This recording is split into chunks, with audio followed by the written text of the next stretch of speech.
mode. Good afternoon, everyone, and thank you for joining us for today's webinar.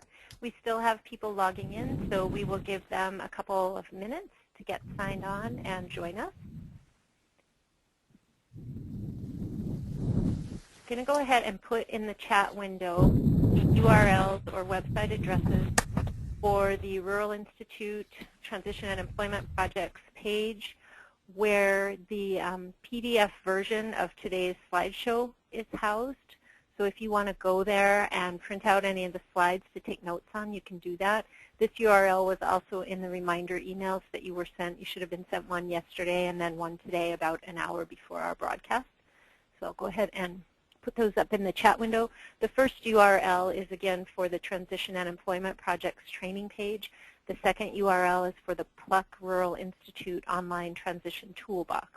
And I'll tell you a bit more about those two sites later in the broadcast. We still have a few people logging in, so we'll give them one more minute and then we'll get started.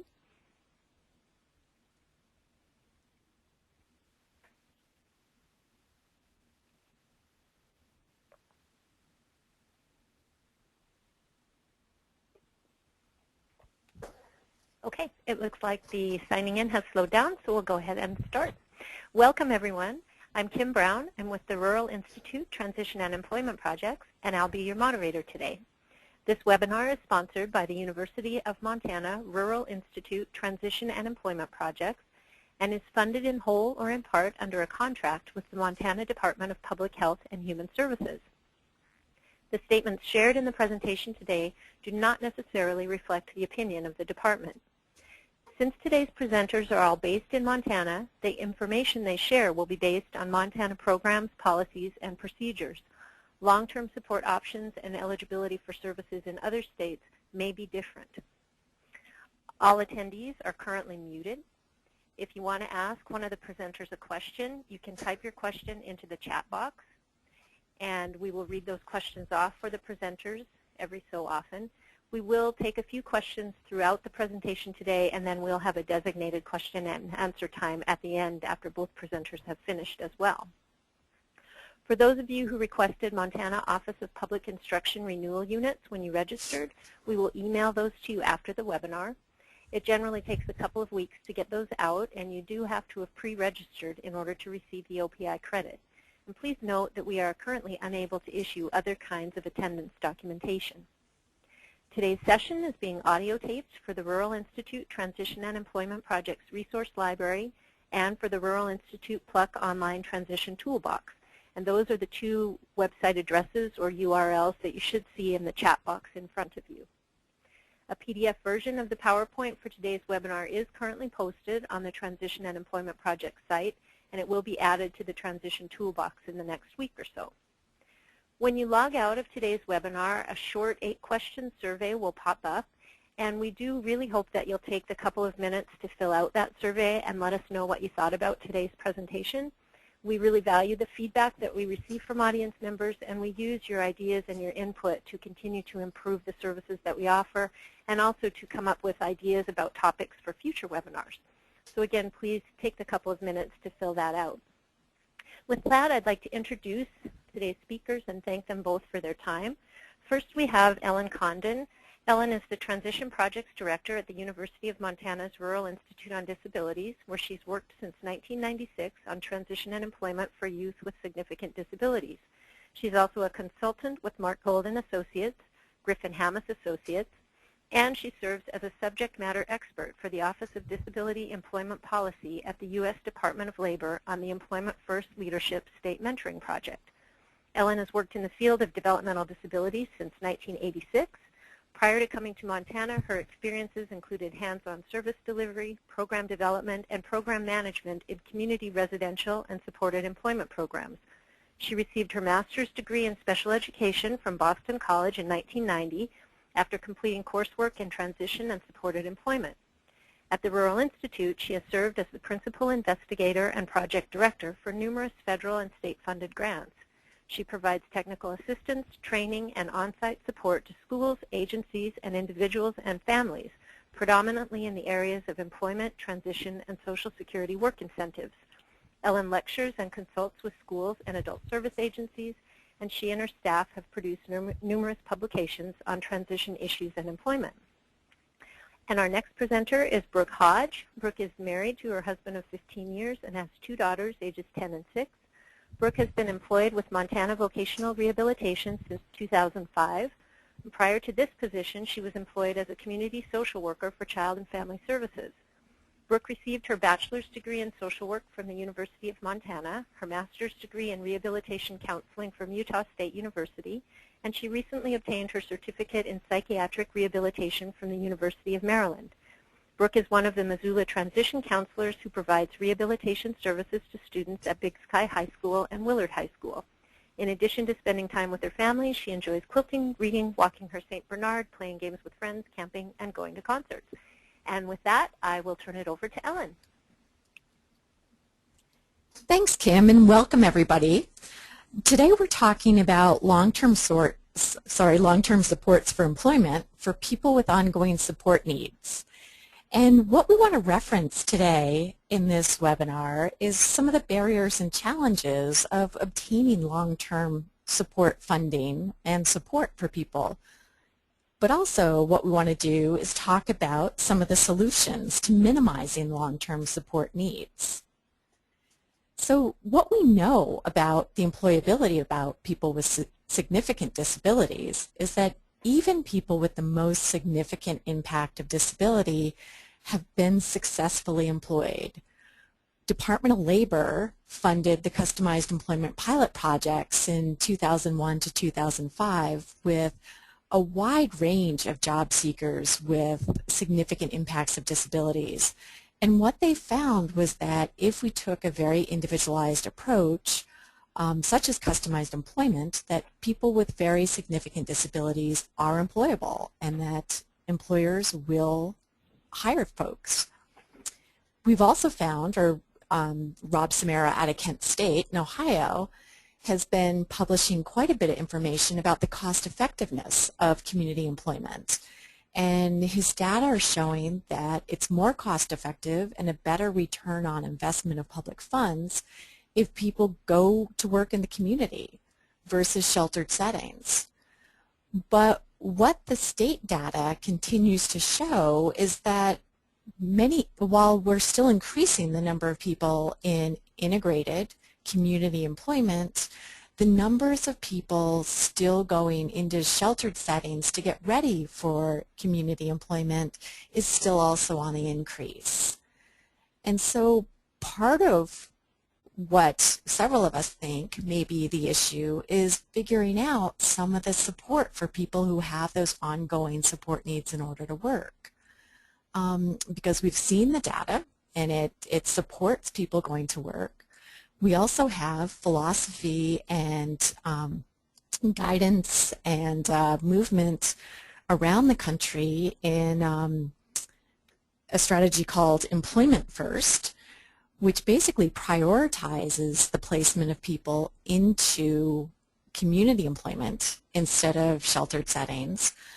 And basically this directive from, as explained by Kathleen Martinez at the Department of Labor, is that if government funding is being allocated to folks with disabilities, we should be prioritizing the services to get them to work in the community, and they should really focus on community employment. And there's 23 states across the country that have identified official employment first policies. Now, many of those focus on folks with intellectual and developmental disabilities, but several of the states are doing cross-disability policies, so looking at folks receiving support because of mental illness, as well as developmental disabilities.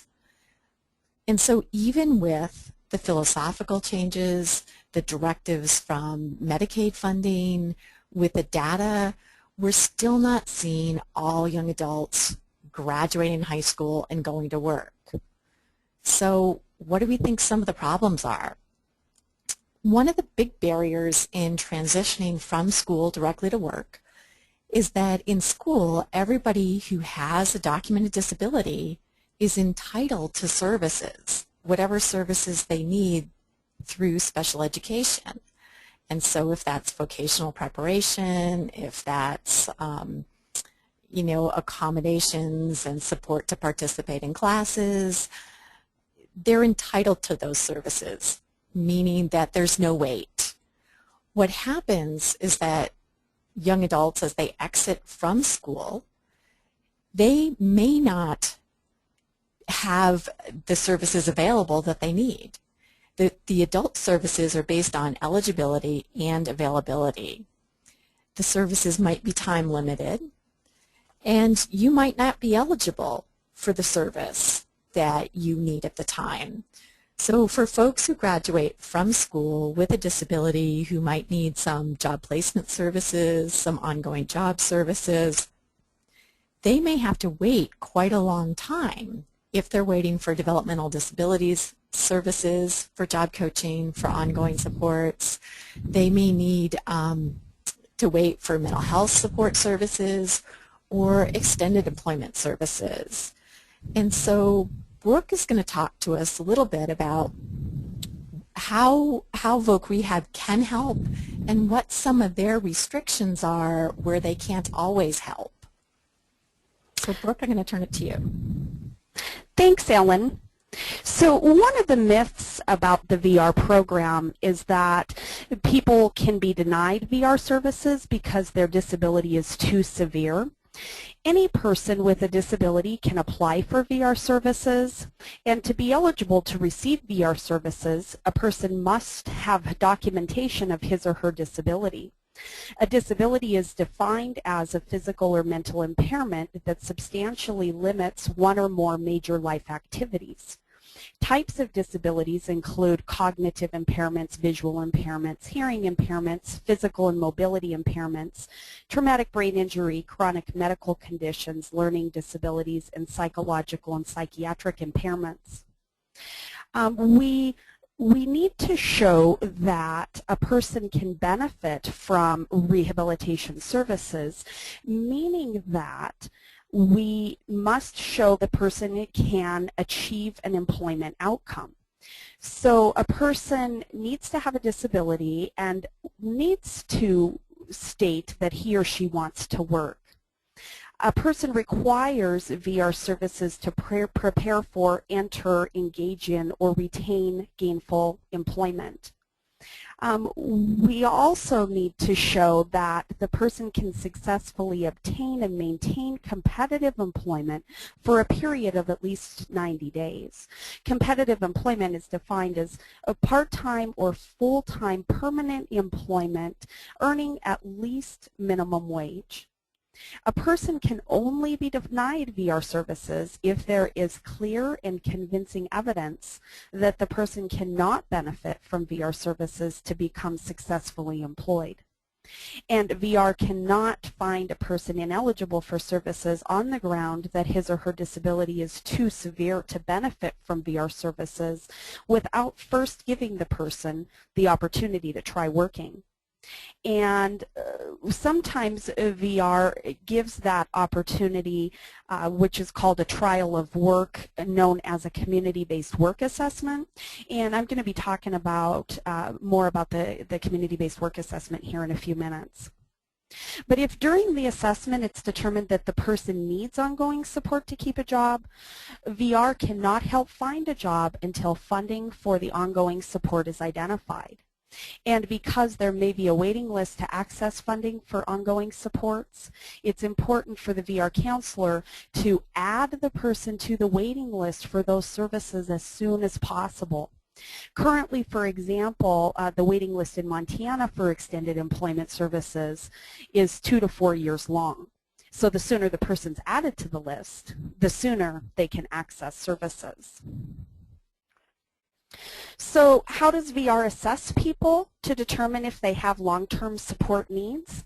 Well, first is that we review Voc Prep experience reports from the school, which would include any volunteer or employment experiences that the student has completed or participated in at the high school that's been overseen by the high school staff. Also helpful are psychological and educational records, which would include copies of the recent IEP and any psychological evaluations that have been completed. If an additional assessment is needed, at that point the VR counselor may recommend a community-based work assessment, which is the short trial of work that evaluates a variety of different things, including work performance, behaviors, and skills in an actual employment setting. What we are looking at are things that include attendance, punctuality, appearance, interactions with coworkers, self-initiation, frustration tolerance, work rate, work quality, and work consistency, which are just some of the work assessment questions that we try to answer in the work assessment to determine whether or not someone does require long-term supports. So VR tries to find an employment setting that is based on the person's vocational interests and abilities for this work assessment to occur. So for example, if someone doesn't like to do cleaning, then VR is not going to find a janitorial site for them to do the work assessment. If someone likes to maybe do filing and typing and answering phones, then we're going to try to find a work assessment maybe in an office setting. And so in Montana, we contract out our employment services to what we call community rehabilitation providers, also known as CRPs. And so when we have a person who might require long-term supports, our clients get to choose which CRP he or she wants to work with. Then the VR counselor refers that person to the CRP, who will find an employer in the community, set up, and then monitor the work assessment until it is completed. The work assessment typically occurs over 20 days or up to 40 paid working hours. And then at the end of the work assessment, the client, the VR counselor, the CRP, and any other supports in the person's life, parents, case managers, etc., we all get together to review the results of the work assessment and the recommendations. So tips about information that would be helpful for schools and families to gather and share with VR for the work assessment. It's always helpful if any of those voc prep experience reports, those psychological records, IEPs, can be provided at the initial meeting with the VR counselor, because not only having those records can potentially speed up eligibility, but having any information about the student's vocational interests and abilities can then help our CRPs find an employment setting that is compatible with both. One thing that I did want to mention, here in Missoula, we have the VR counselors that work in the high schools have started using the voc prep sites where the student is doing their volunteer employment through the school. We have started using those sites as work assessments. And so for example, I have a student who has been doing her voc prep experience at the high school thrift shop. And so because the student was already working a few hours a day at the thrift shop, I was able to contract with a CRP, have the CRP go into the high school and conduct the work assessment using that employment setting. And so I foresee that VR will be utilizing more of those opportunities when appropriate. So what does it mean to go on the extended employment wait list? Well, it means that VR has determined that the person requires long-term supports to maintain employment. And so for a person to receive extended employment services, two things need to occur. First, the person's name then, once they've been placed on the waiting list, needs to come to the top. And second, the CRP must have an opening to be able to serve that client. Each CRP is only allotted so many extended employment slots at a given time. And so, for example, here in Montana, we have a program called Rocky Mountain Rehab who manages our extended employment program. Rocky Mountain Rehab notifies the VR counselor when a client is getting close to the top of the list. At that time, the VR counselor will then make contact with the client to find out if he or she is ready to move forward with employment.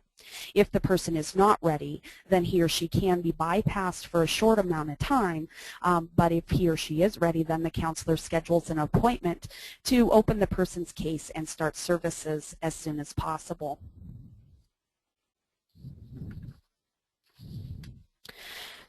So on this next slide, sometimes, and it's easy to do, people confuse the terms supported employment and extended employment.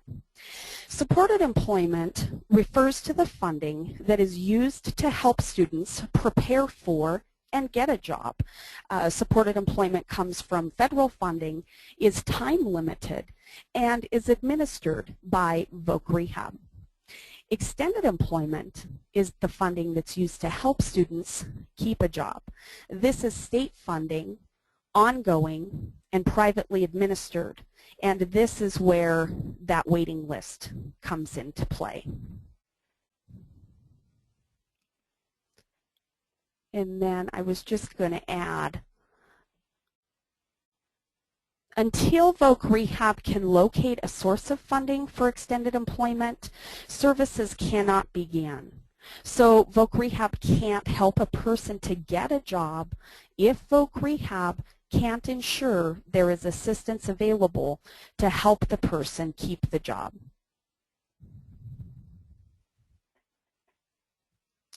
Okay. So steps to getting a job. The goal of Voc Rehab is to help people find employment as quickly as possible. And sometimes, if it has been a while since a person's worked, so let's say their name was put on the waiting list their senior year in high school and now a couple of years has passed, their name has now come to the top, Voc Rehab may then recommend starting with a work assessment so that we can explore how those work behaviors and skills that were assessed previously may have changed and possibly improved. And what's great about work assessments is that sometimes they can actually turn into permanent employment, and VR loves it when that happens. Another type of assessment, though, that I did want to just briefly mention is the vocational evaluation. And vocational evaluations are basically a series of interest testing that's completed over the period of a few days. Testing can actually take up to about 15 hours. It's pretty intense, but it's a great assessment tool to use with people who do not know what type of work they want to do. So at the end of the assessment, people will know what their maybe short-term work goals are and ultimately what their long-term work goals are. And so once a work goal has been identified, the next step in the VR process is to develop the individualized plan for employment, also known as the IPE. And the IPE identifies the required services that are needed to help the person successfully achieve his or her employment goal. And there's many services that will be written into that employment plan, and 3 of those services are listed there. Job development is where we would pay the CRP to help a person find a job.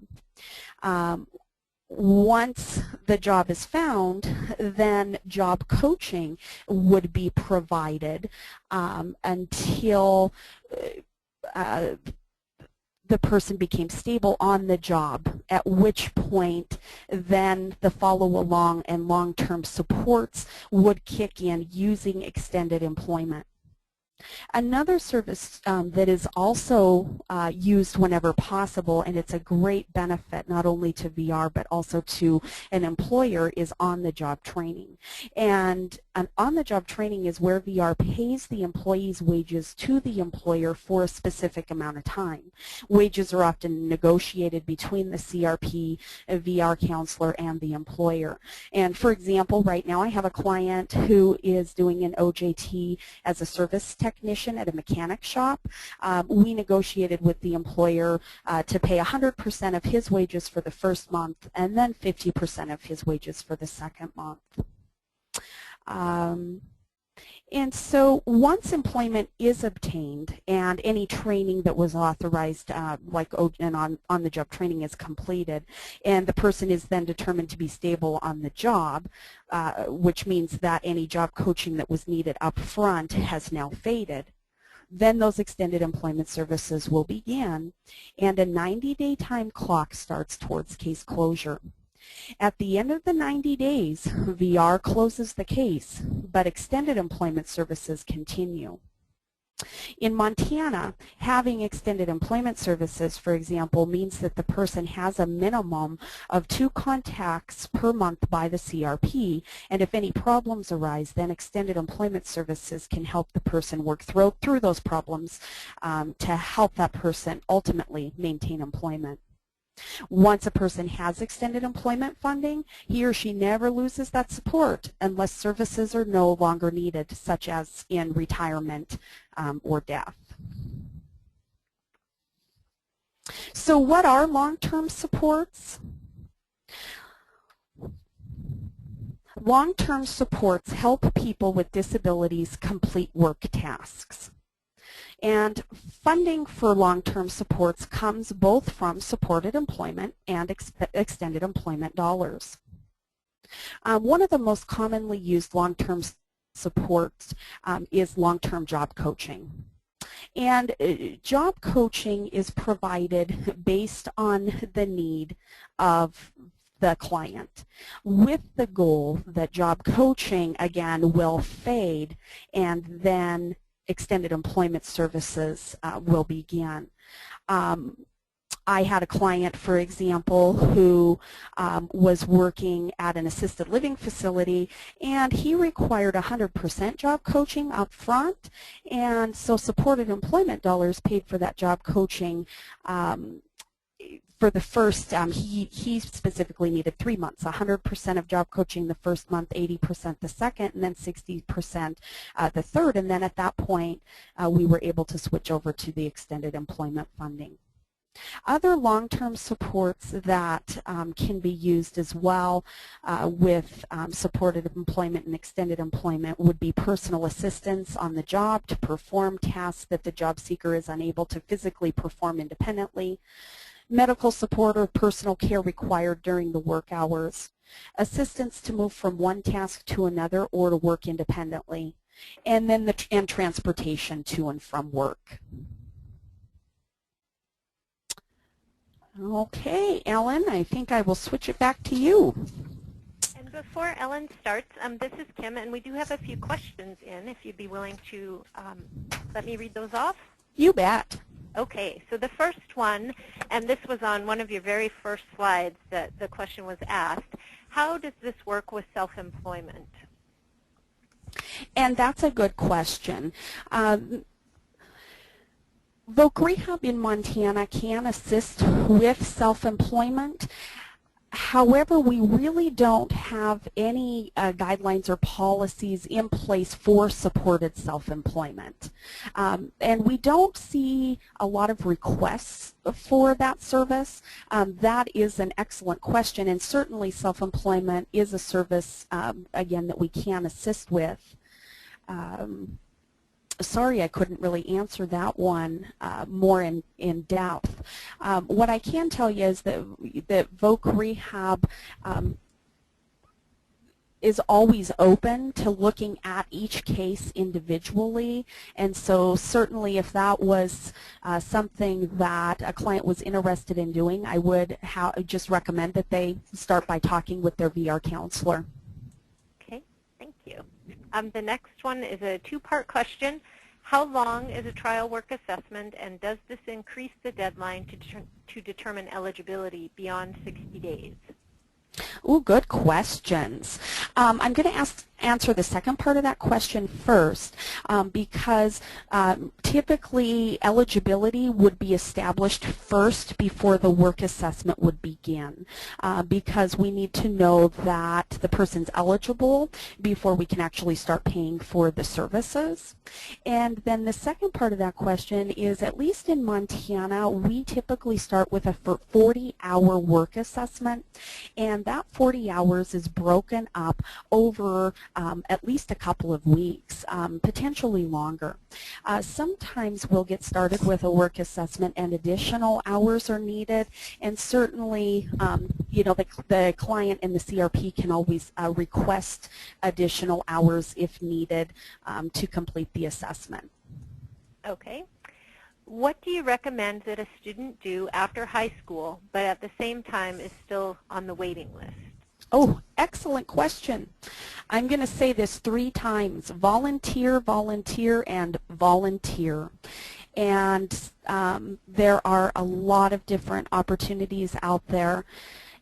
And you know what I would encourage people to is, if you get into a volunteer situation where you've been able to demonstrate consistent volunteering for, you know, at least 3 to 6 months, then I would definitely be back in touch with your VR counselor to let him or her know that you've been volunteering, and maybe they might be able to, you know, reassess your case and you know, look at some different options. Okay. And we have one more 2-part question, and then we'll move on to Ellen.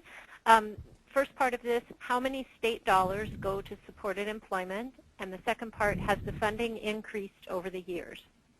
Wow, very good question. And what I honestly don't have those numbers in front of me. I'd be happy to get them to you, and I certainly can get that information. If you can give me your email address, I can email you. What I can tell you is that every state is different when it comes to supported employment and accessing more funding. Here in Montana, we rely on our disability advocacy groups to go to the legislature each session and ask for increased funding. In Montana, we specifically have the Montana Association for Rehabilitation, and we hire a lobbyist to lobby for more funding for supported employment. In Montana, I don't know if we've gotten more funding, but I know our funding has stayed the same. Okay, thank you very much, Brooke. And we do have some more questions flowing in, but we'll save those until the next pause in the presentation. And with that, we'll turn it over to you, Ellen. Okay, thanks. Thanks, Brooke and Kim. Our next question that we want to talk about is, who might pay for long-term supports? Now, Brooke has mentioned extended employment, and there's a 2 to 4 year wait list for that service in Montana. But frequently, folks who are eligible for developmental disability services may also be on the wait list for those services, and those would be ongoing employment or perhaps residential services. Sometimes people could private pay for long-term supports. Sometimes, you know, pay for personal care on the job. Sometimes somebody could contract with a personal care agency to provide personal care on the job. Other times we've looked at using Social Security work incentives, such as a PASS plan, which is a time-limited work incentive, but it could pay for some initial ongoing supports. Or an IRWI, which is an impairment-related work expense, is an ongoing work incentive that could help fund some of your ongoing support needs. Another option might be looking at unpaid support, such as a coworker or family or friends. And sometimes if you just need some support at work, and I'll give you some more examples throughout this presentation of how we've tapped into coworkers who might just be able to give the job seeker a hand and keep them moving from one task to another. And so it removes the requirement of having a paid person with them all the time. And so a really nice point that Brooke made was making sure that when people are getting assessed, Voc Rehab has information that shows what the person's interests are, what their abilities are, and then also demonstrates that this person can be independent and competent on a job ongoing. And part of what I want to talk about is that our long-term support needs look different depending on where we are.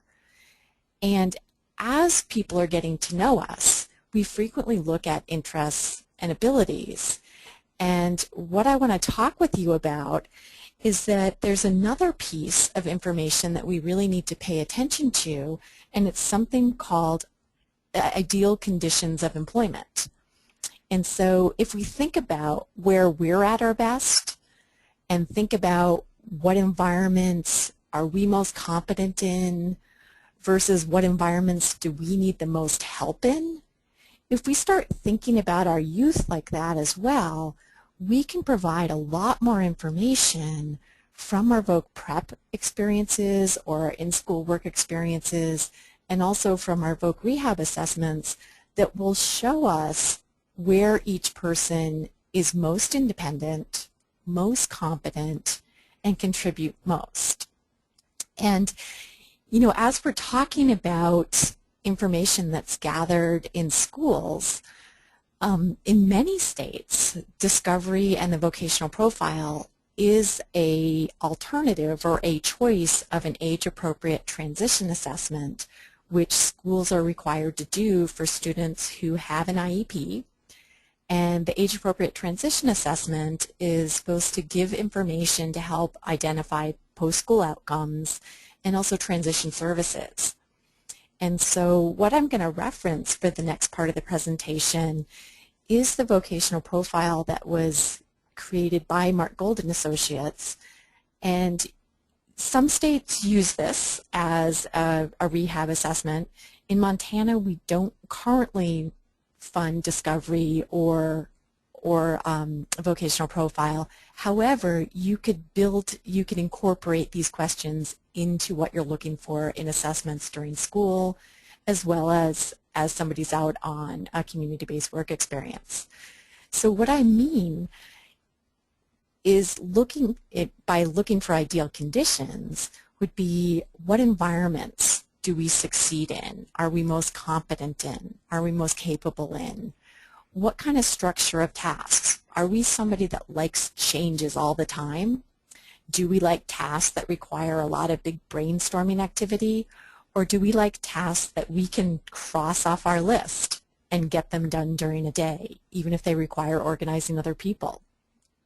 How predictable does our flow of tasks have to be? Do we work for a specific time, or do we work until the job is done? And then thinking about, you know, some environments are more naturally supportive than others. And so as we get to know our job seekers, if we're thinking in terms of what they need in terms of ongoing supports, we might be able to look to each work site that we're considering placing them in and decide whether or not this person or this place has adequate natural supports, thereby minimizing the person's ongoing support needs. The other thing we look at is, will somebody need personal care? Is it on a scheduled basis, or is it as needed? What kind of accommodations or adaptations do they typically need in a workplace? And the point that I want to make is that if we can better understand who this person is in terms of what environments lead them to need the most additional supports versus what environments lead them to be most participating and independent, we can change or we can influence the extent of somebody's long-term support needs. Now, there's some folks who have a pretty significant impact of disability, a physical impact, intellectual impact, personal care needs, and those needs don't go away no matter you know, how well matched the setting is. However, the better we understand the person's ideal conditions for support and their long-term support needs, the more creative we can be in meeting those needs.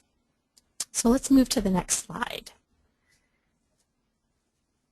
And so if you think about the process of discovery, and again, not all states fund this as a process, and not all states offer discovery as an age-appropriate transition assessment. But even if you don't use this term, think about the question we need to answer is, who is this job seeker? In terms of skills and abilities and interests, but also in terms of their challenges, and what are their ideal conditions for employment success? Where is this person best able to make a contribution and most able to participate? And the Mark Golden Associates has developed the vocational profile, and there's a blank form, markgold.com. There's also a guide and also an example. And basically the profile is a document that captures the information about who this person is at their best.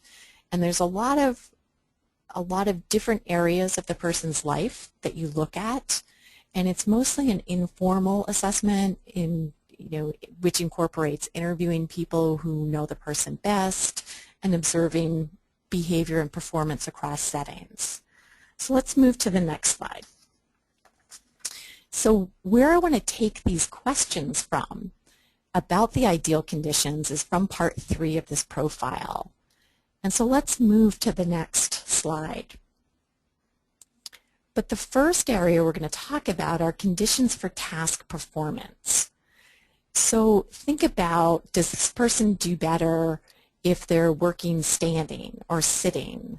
Is this a person that pays a lot of attention to detail but is pretty precise as they're working, and their production tends to be very deliberate and intricate, but you wouldn't describe this person as working at a high rate of speed? That person's condition for task performance would be a work environment where the value of the employer is on the detail, on the intricacy, on the attention to detail, rather than working at a high rate of speed. For somebody it might be somebody's at their best where they're working lifting heavy things and moving a lot and pushing and pulling, or tasks that have a real clear end. And so that's other information that if we can gather about students while they're in school or during their assessment period, we can help identify a job where they're going to be most successful and need fewer formal long-term supports. And so looking at the next slide, another piece of information that we want to gather is, what are the best instructional strategies that work for somebody? Maybe somebody works really well learning a new task by using a technique called video modeling. Somebody tapes the steps of a new routine, introduces it to the person on their computer before they go see that task at work, and that prepares them and reduces their anxiety in taking on a new task.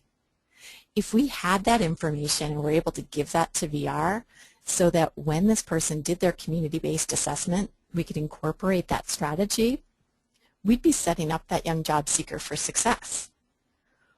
Or what if somebody uses a visual schedule, and the layout of the schedule is also important, that the pictures are presented vertically and that completed tasks go in a finished box or envelope.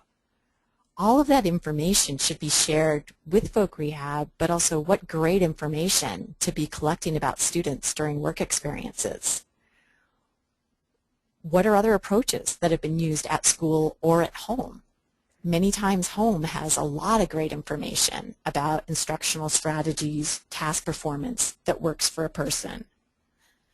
So also thinking in terms of what are the environmental conditions.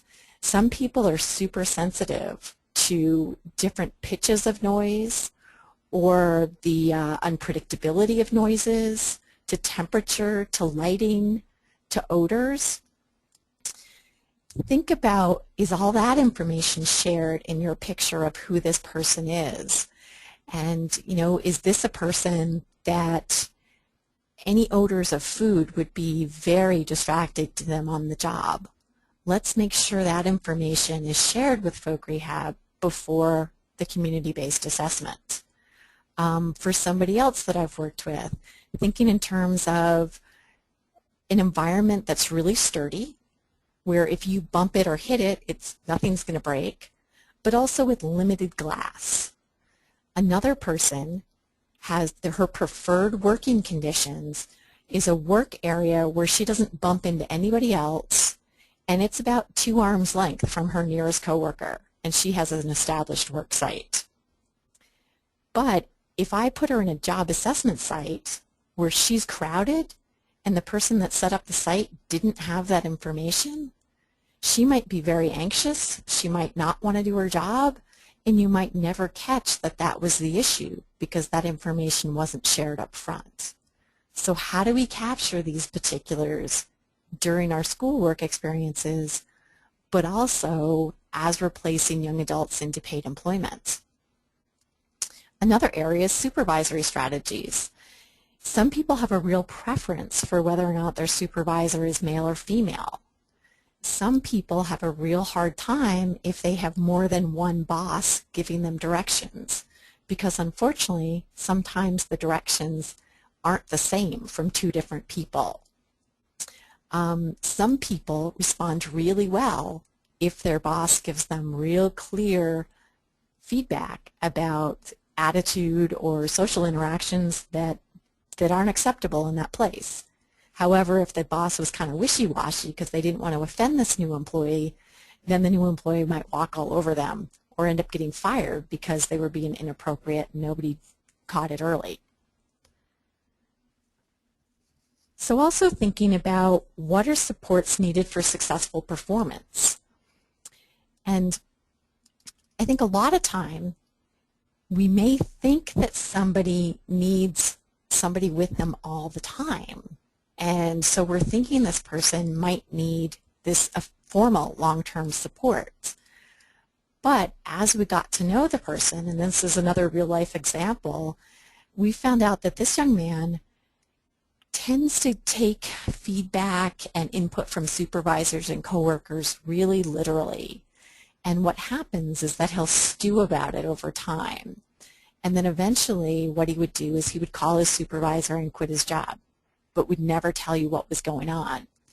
So the long-term support that he needed to keep him successful on a job was having somebody he knew who would just check in with him and the employer once or twice a month and just see if anything was going on. And you could kind of tell just based on what he talked about, his facial expressions, his demeanor, or also some hints from the supervisor. But only somebody who knew him pretty well could pick up on that. And so in this case, this young man ended up paying a friend from the community who knew him well through a pass plan just to help him out and check in and, touch base and see if he was okay twice a month.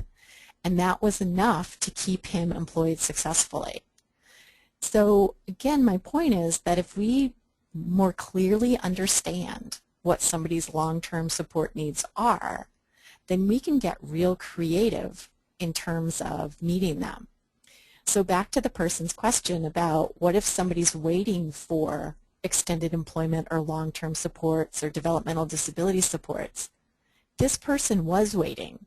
However, he was working in the meantime because it was orchestrated before he left school. And that's a little tricky because sometimes all the funds don't come together in a line to make it real easy to do this.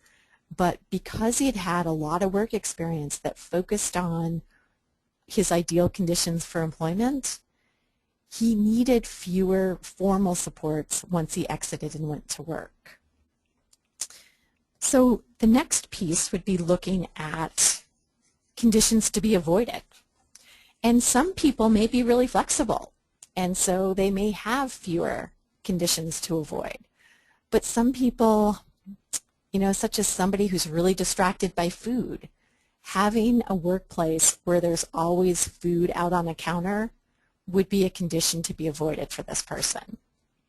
For somebody else, it might be any type of breakable glass, and it would be windows, windshields, mirrors, light bulbs. And it would include working with any of these items or walking by them. But this is another piece of information that you might get about somebody from a place that they weren't successful. And many times people may be really reluctant to talk about a work experience that didn't work for them, but it's a learning opportunity for all of us. And how do we take information about a work experience where the person wasn't real successful to help us identify what doesn't work for that person or what needs to be done differently to help them be successful? And so the next slide talks about what are areas that we might need to match a person's support needs and what's available in the environment. And this would be, if we're thinking about this person works really well in the morning because they start to have seizures or they get really tired due to medications in the afternoon, and we could match what they need to the work schedule. Or maybe they're looking for an environment where there's little traffic in the workplace because this person gets really distracted when they see people walking back and forth. And so we look through that work environment and say, okay, this area at this time of the day has very little traffic, and that would be a good match for this person. Having that information come out of your assessments really is very, very helpful. And then another area would be potentially needing negotiation, which means these characteristics aren't currently existing in a job site, but we're going to negotiate them. So if we have to add some sort of adaptation, or we adapt the work environment, change something in the work environment, we'd have to negotiate that with the employer. But knowing what would be needed, and say it's somebody who has a visual impairment and they need a different computer screen. Do we know what they can use for a computer screen, and can we negotiate them bringing that equipment with the employer? Or maybe it's somebody that uses a service dog to help them navigate or to help them identify when seizures are going to happen, or for mobility. And so can we negotiate that piece? It may be something around health issues, like somebody who frequently gets hospitalized during the year, or it might be somebody who has some recurrent mental health issues, who we know certain holidays tend to trigger some decompensation, and it's really helpful that this person take a couple weeks break and really lessen the stress in their life, and then they would go back to work. Understanding all of those ongoing issues puts us as the job developer in a much better position to negotiate what work currently looks like with this employer and negotiate something that really works for this job seeker.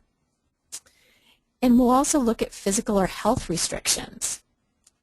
Some people have allergies, or some people, I worked with a man in California where he couldn't be around smokers or cigarette butts because he was so driven by getting a hold of them that he would put himself in physical danger. And so that was a huge restriction and something that we had to avoid in work environments, and also really look at, was he going to be working next to smokers? Where was the smoking area? How clean was it? How often was it cleaned? But are there issues that impact employment for somebody? And having this piece of information really helps us identify either long-term support needs or environments or supports that will minimize those ongoing support needs for a person. Also, sometimes we think because somebody has some sort of habit or routine or idiosyncrasy, they need somebody with them all the time. There was a young man who I met in school who I think Brooke also got to work with as he graduated. And he was somebody who had never worked without a job coach with him all the time.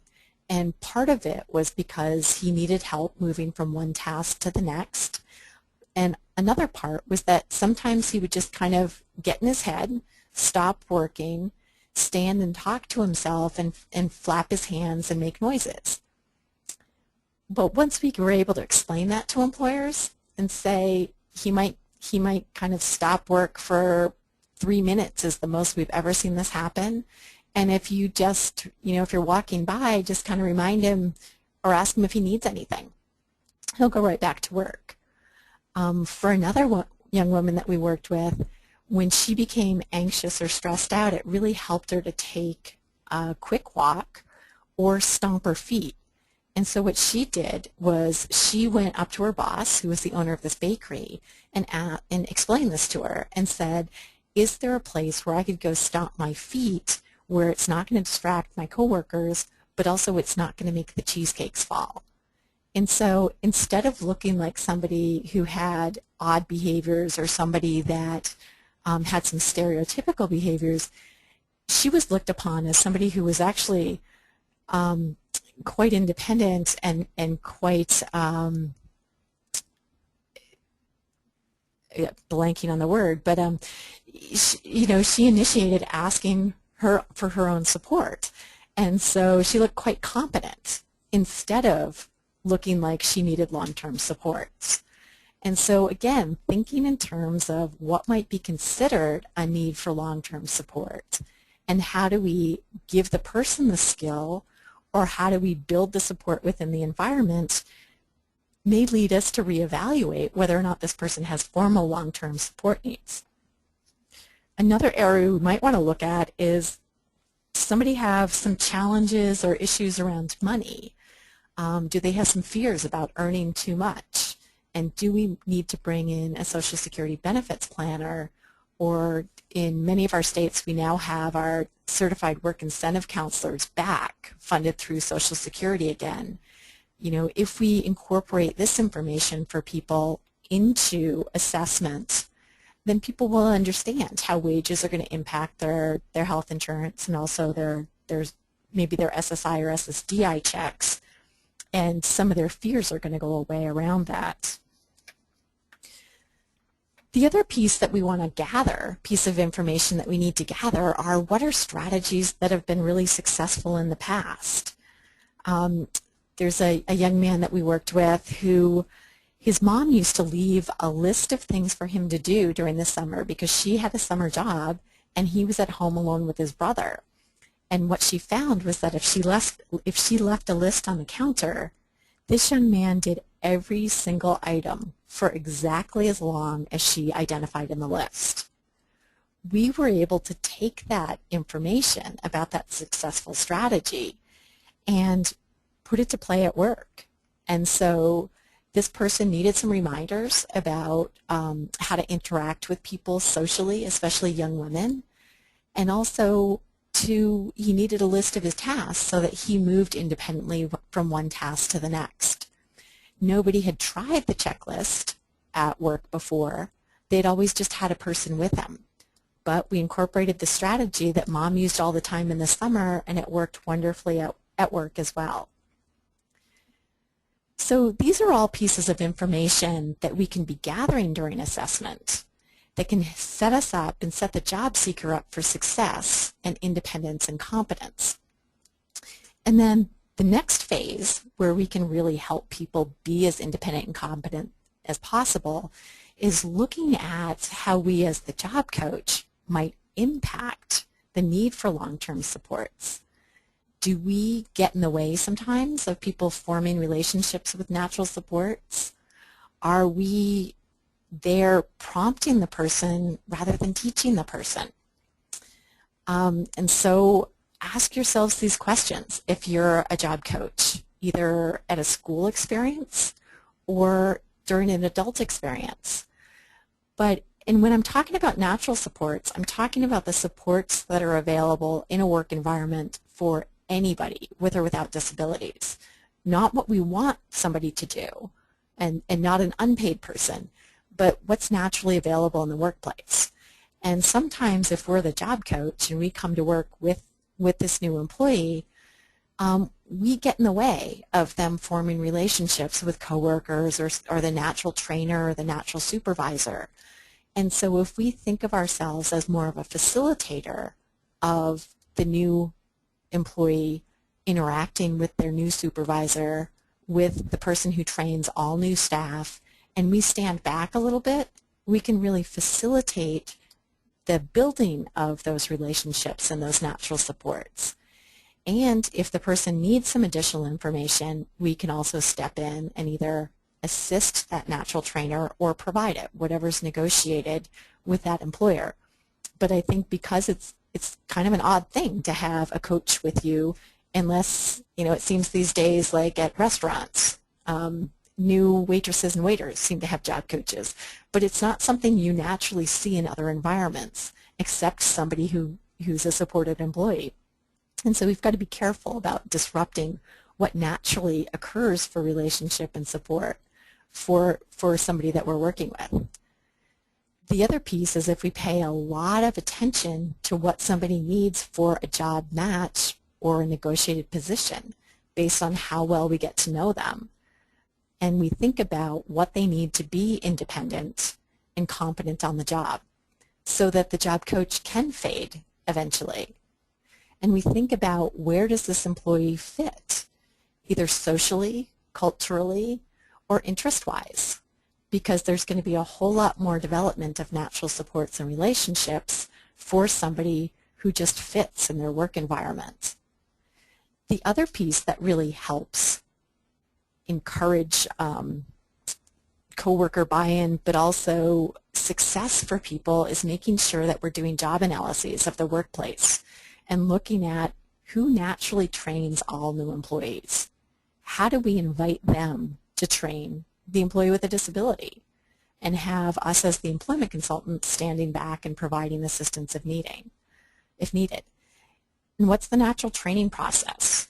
Even if the person with disability may not be able to understand all of that training manual, but they show it to all new employees, what's the harm in letting that coworker go through that activity with the person, as long as we also are backing it up with any additional information the person needs to be competent and independent. And paying a lot of attention to the culture of any employment place and making sure that we're helping the person fit in and that whatever support we're providing is also fitting in with the culture. And another recommendation too is, if we're the job coach in an employment setting, making sure that we're connecting the new employee with our coworkers rather than connecting ourselves. Because when we leave, that person, we don't want us to be their only social contact, but we want to make sure that they're getting all they can out of the workplace, meaning social implications, social reinforcers of work, all of the good pieces of work, all the reasons that we all go to work. And so also too, even though we may be the person that's had job coaching training and have some really good skills around modifying the work environment, creating a strategy for the job coach to do it easier, or not the job coach, I'm sorry, the job seeker to do the job easier, by not being the person with all the answers, by inviting the coworkers to come up with a solution for how this person can do something more accurately if there's an issue, or when they're not learning a piece of the job, having coworkers help come up with those solutions empowers them to support and supervise their new employee. And so before we go in, and many of us have a lot of experience job coaching and adapting the environment and coming up with different strategies, but that makes us look like the person with the special skills. And it actually encourages the coworkers to step back instead of towards their new coworker. And so when we're on the work environment or in the work environment with a new employee, we're the role model for all the coworkers and supervisors. So we've got to be extra cautious about how we're interacting with somebody, how we're giving them information, how we're providing some feedback, and demonstrate how competent this person is in a very respectful manner so that other people interact with them the same way.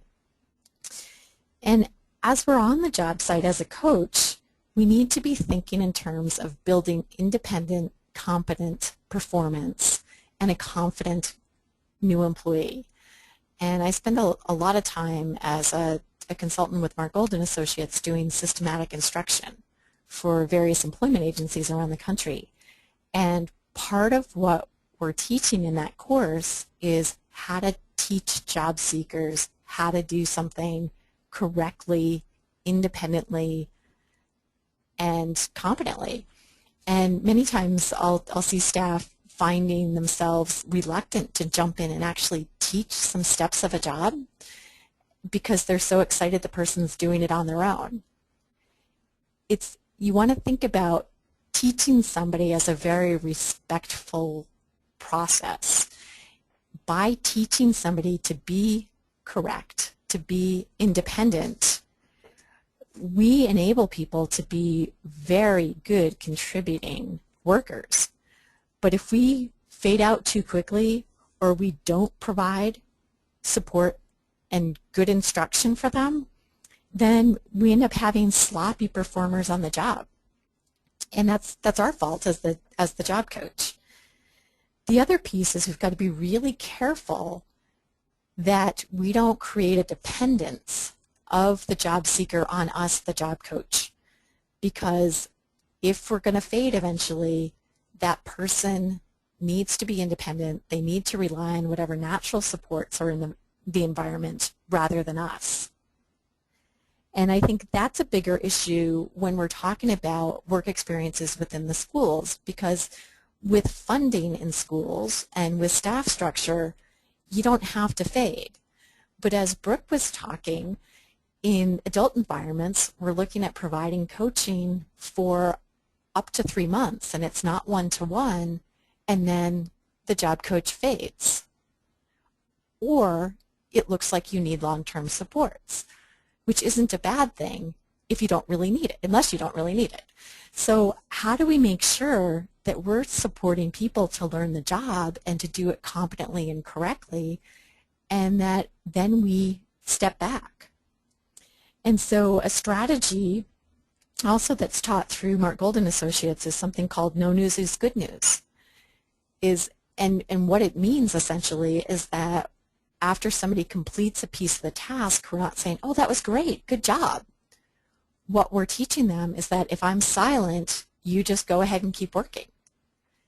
And so let's not set people up to be reinforcement junkies when they exit school because they're waiting for somebody to tell them that it's time, to move to the next task, or that it's time to go to work, or that, yes, that was correct, so you can proceed. As we're job coaching, we need to make sure that we're teaching people to look at their own work and analyze what's correct, what's adequate, and when to move on to the next step. The other thing I see quite a bit out there is if a job coach doesn't understand what their role is, they end up co-working a job with somebody. And it's going to be really lonely when that job coach moves off. And also the person hasn't had a taste for doing the job on their own. And if that's how they've had all their work experiences in school, again, it's going to set them up to look like they need somebody with them all the time, when they really don't. That's just what we've taught them.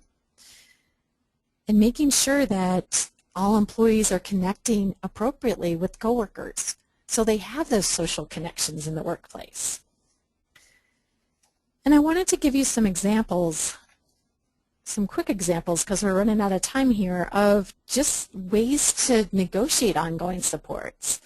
There was a young man that I worked with back in a previous life when I was in Denver, and it was a man who had been in a sheltered workshop in an institution for all of his life, and we ended up placing him in a job, and eventually he was working 20 hours a week without a job coach on the job, and it took a long time. Luckily, this man did have developmental disabilities supports, and so we weren't up against fading a job coach in 3 months, because I think it actually took about a year to fade the one-to-one. away from Kirk. But in the end, what he needed assistance with was sometimes he would just kind of zone out and stop working, and it could last quite a while. And so having somebody next to him in a work environment that would just ask him if he needed anything would just be enough to keep him working. And the other thing that was negotiated for him is that he was working in a hotel laundry room, and the coworker would fold some of the larger items that Kirk had difficulty manipulating, and they would sort out all the smaller items for him to fold. And the other piece that he needed support in was that when he would stop at the restroom, he would get distracted by the water, and he could stay in there a really long time. So initially we had a male coworker just hit the restroom at the same time Kirk did before break, and then just say, come on, let's go get our pop at break, and Kirk would follow him out. What happened was that the male coworker ended up going out on disability leave. And so the coworker that worked with him in the laundry room, what we tried out was that she would just kind of knock on the door, and it was a private bathroom. It was right outside their break room, and say, come on, Kirk, it's time for pop. And by also building something that he really liked into the schedule after he stopped at the bathroom, it encouraged him to move back to break and then back to work. And so, but we weren't able to negotiate those unless we really understood what that need was and then looked creatively at how to meet that need. Initially, he used a Social Security work incentive called a PASS plan for somebody to assist him. And then after about a year, that support was faded to just a coworker helping him. And we were able to negotiate that with the manager. Alicia was somebody who needed personal care on the job. And so we could either say that she needed a one-to-one with her for the whole 4-hour shift, or we could look at a different way for her needs to get met. And what she was okay with was she was comfortable with asking a coworker to help her in the restroom. And what she offered the coworker was, again, through a PASS plan, a Social Security work incentive. She offered to pay the coworker, I think it was like whatever minimum wage was at the time, for 1 hour each day of her shift to help her in the restroom. And that was all negotiated with the boss's support, but by the employee and the coworker. Somebody else really needed support in the winter for somebody to help her get her coat off and get it hung up in her locker, because physically she just couldn't do that part. Her arms didn't work like that. The other piece that she needed negotiated at work was to have somebody, she was doing returns for Walmart, and she needed somebody to lift the returned items out of the grocery cart and put them on the tray of her wheelchair because she couldn't bend over and reach that. And so those were some different things that were negotiated. Instead of somebody needing formal long-term supports, we were able to meet it in a different need. And so again, like, there may be ways to figure out how to support people to be independent and competent that would be less expensive and less of a wait if we're waiting for formal supports through the system.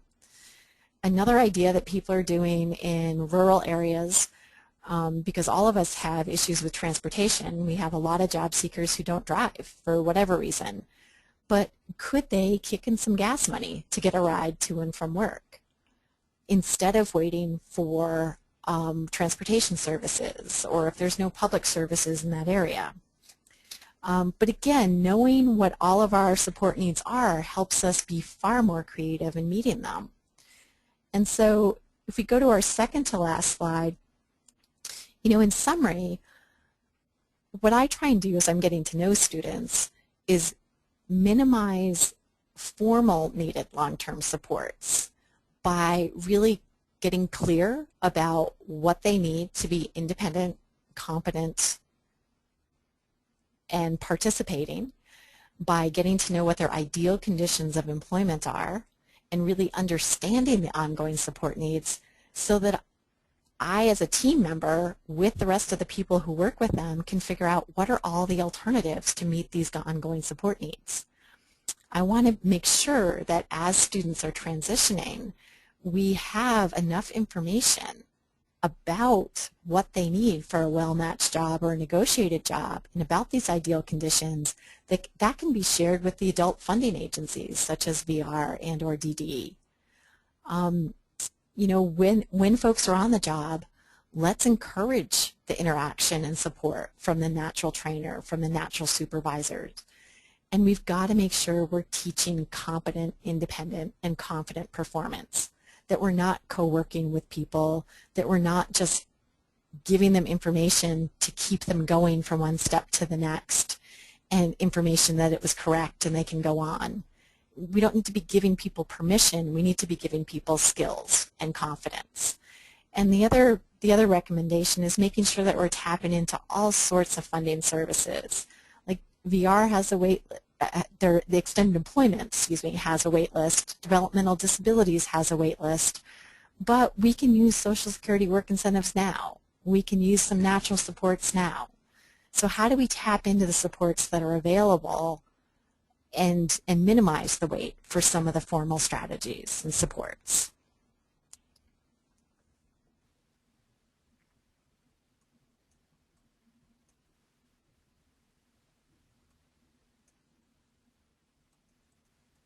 Thank you, Ellen. Were you ready to move on to questions?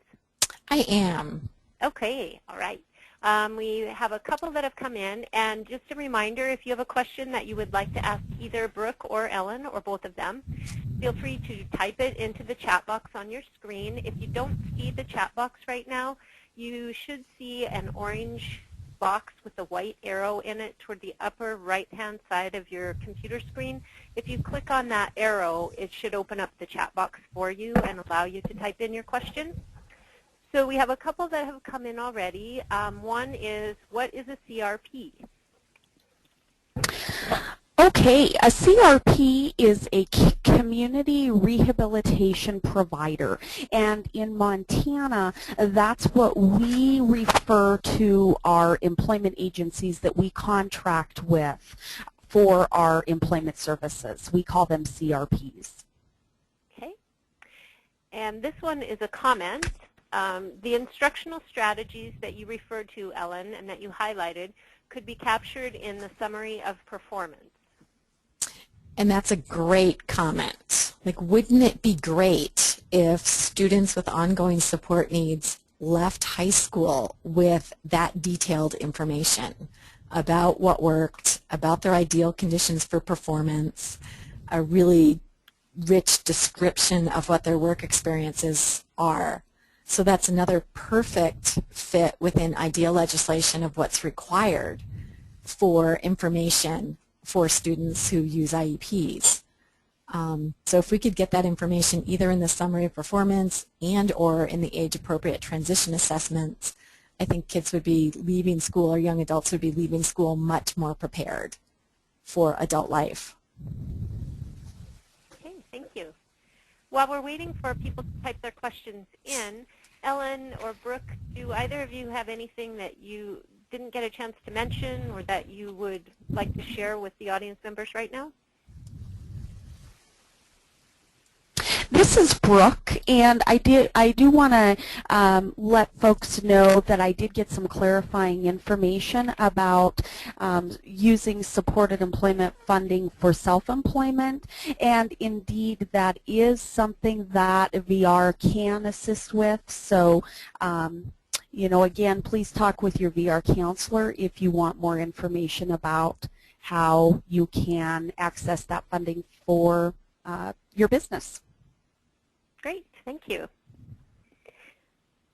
We don't have any questions that have come in yet, so to give folks just another minute to type, I'll share with you our closing information, and then we'll see if we have other questions, and then we will let Ellen and Brooke have any final remarks that they might like to make.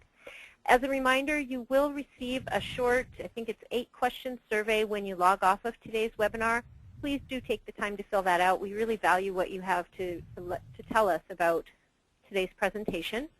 Our next webinar is called Getting From Here to There, Transportation Planning and Options, and that will take place on Tuesday, August 20th from 1 until 2:30 Mountain Time.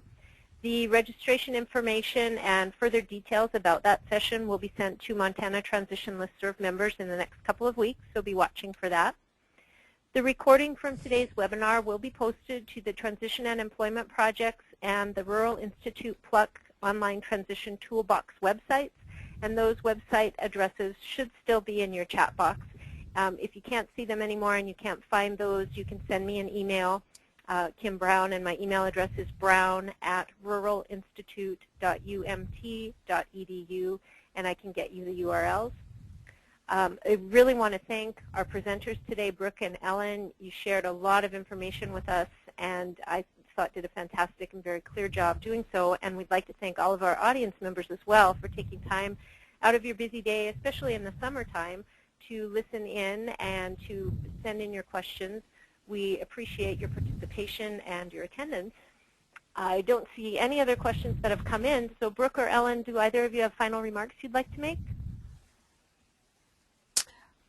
One more resource that I will need to track down the website for that has a lot of information about strategies for negotiating jobs and how to approach employers from that perspective, and also about doing discovery, is the U.S. Department of Labor.